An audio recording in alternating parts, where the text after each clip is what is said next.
mengisi dulu atau mengabsen dulu kalian sebelum pembelajaran ini dimulai.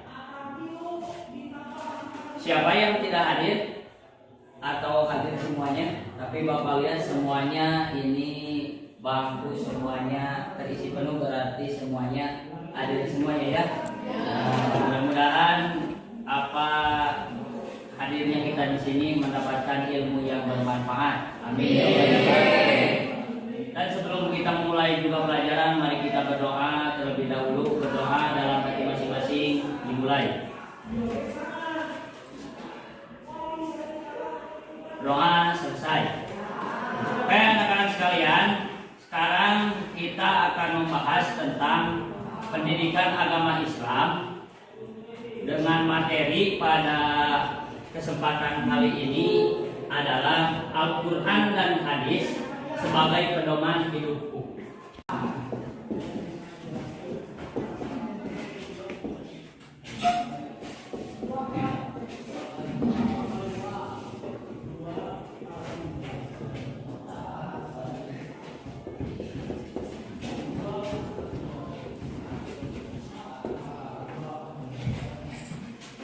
Ya, Al-Quran dan Hadis pedoman hidupku. Itu materi pada kesempatan kali ini. Semuanya mohon perhatikan, Bapak menjelaskan tentang Al-Quran dan Hadis pedoman hidupku. Ada yang tahu apa itu Al-Quran? Tahu. Ada yang tahu?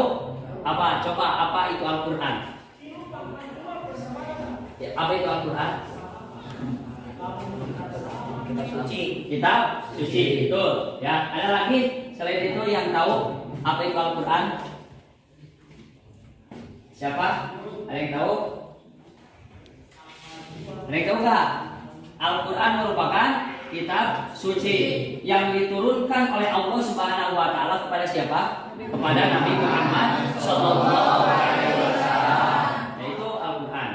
Terus ada yang tahu apa itu hadis? Apa itu hadis? Perkataan Rasulullah Sallallahu Alaihi Wasallam. Nah, Al-Quran dan hadis ini menjadi pedoman hidup kita semuanya. Ya, di mana Al-Quran dan hadis merupakan sumber hukum utama umat Islam. Ya, di sini Bapak akan membahas tentang Al-Quran dan hadis. Pembahasannya dibagi menjadi beberapa pembahasan. Yang pertama yaitu pengertian Al-Quran dan hadis.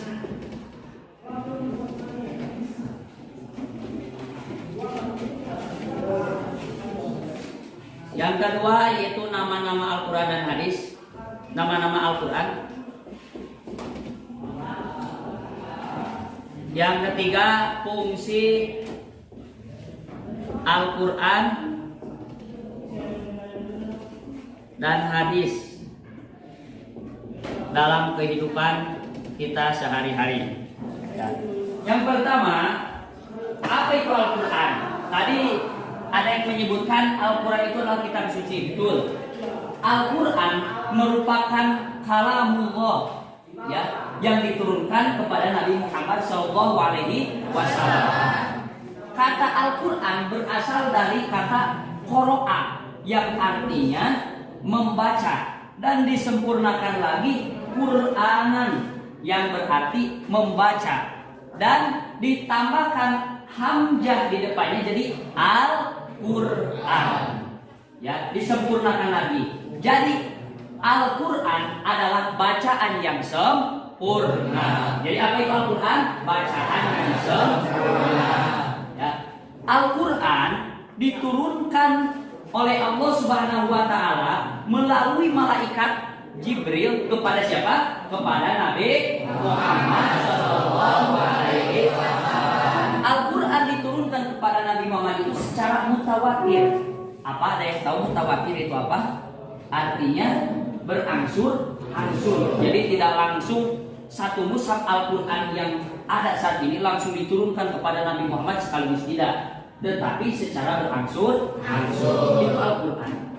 Ya, jadi merupakan kalamullah yang harus kita imani. dan merupakan masuk kepada rukun iman yang keberapa?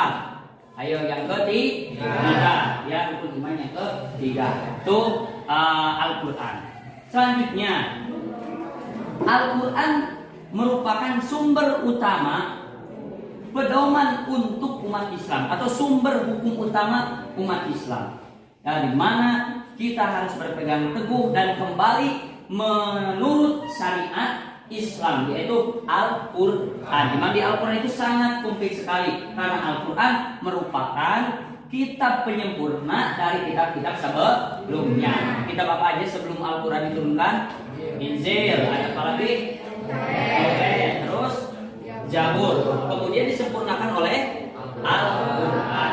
Nah, selain itu Al-Quran pun tidak hanya satu nama saja. Dalam Al-Quran mempunyai beberapa nama. Makanya di sini Bapak akan menjelaskan nama-nama Al-Quran. Ya, apa itu nama-nama Al-Quran? Apa saja? Banyak sekali. Nah, di sini Bapak akan menjelaskan hanya dua nama saja, yaitu ada yang disebut nama Al-Quran itu Al dan Al-Furqan. Ya. Apa? Al-Huda dan Al-Furqan. Ada yang tahu apa arti Al-Huda? Ada yang tahu gak apa arti Al-Huda? Tidak tahu? Al-Huda artinya itu adalah petunjuk. Sedangkan Al-Furqan itu artinya pembeda. Pembeda dari apa? Pembeda antara hak dan batil, antara yang benar dan yang salah. Itu Al-Quran, nama lain dari Al-Quran. Kenapa Al-Quran itu disebut Al-Huda atau petunjuk? Al-Quran disebut petunjuk karena apa? Karena Al-Quran merupakan tadi sumber utama yang menunjukkan kepada umat manusia seluruhnya kepada kebaikan. Itu Al-Huda. Al-Huda kan petunjuk, petunjuk ya, petunjuk dari yang tidak baik menjadi baik. Kemudian Al-Furqan. Dalam Al-Quran juga Al-Quran itu yang menuntun kita, tadi menunjukkan kita kepada pembeda antara hak dan yang batil, mana yang benar dan mana yang salah. Itu ada juga dalam Al-Quran. Ya, itu. Makanya Al-Quran merupakan sumber utama umat Islam di seluruh dunia itu bersumber kepada Al-Quran. Itu ya, Al-Huda artinya petunjuk dan Al-Furqan artinya pembeda. Itu ya, itu pengertian Al-Quran dan nama Al-Quran. Selanjutnya Bapak akan menjelaskan tentang hadis. Apa itu hadis? Ya, tadi hadis itu adalah perkataan Nabi. Ya, perkataan Nabi yang apa? Ada hadis itu, ada yang sahih, ada yang dhaif, kan? Itu.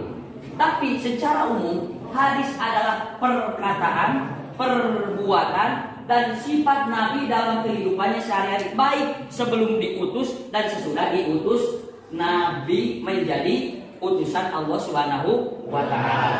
Nah, itu artinya hadis.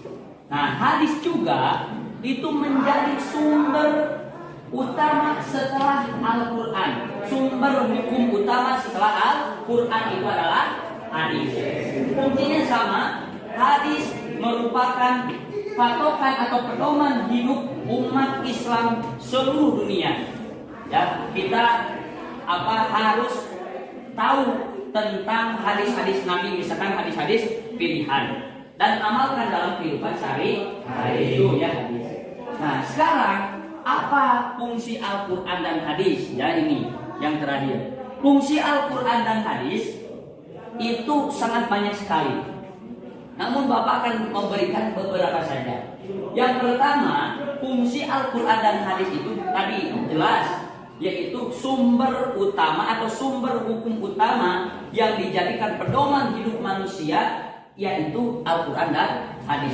Fungsi Al-Quran dan hadis itu yaitu supaya apa? Supaya kita itu di sini Al-Huda dan Al-Furqan, yaitu sebagai petunjuk dan pembeda untuk umat manusia. Itu diantaranya fungsi Al-Quran dan hadis. Ya, sekali lagi satu sebagai sumber utama hukum umat Islam.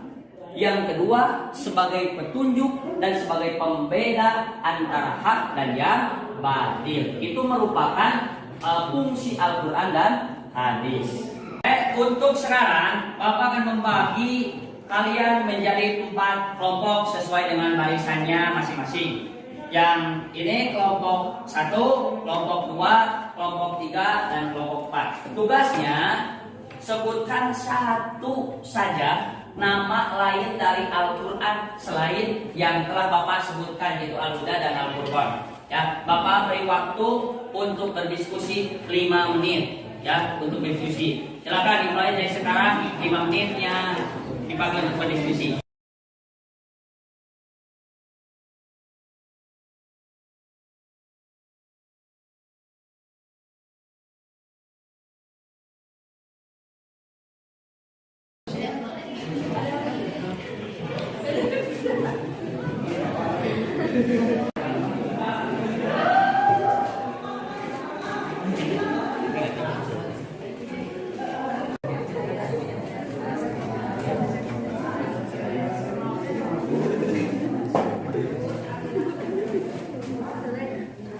Hukum umat Islam dan menjadi pedoman hidup kita semua. Itu ya, mungkin dari Papa dicukupkan sekian.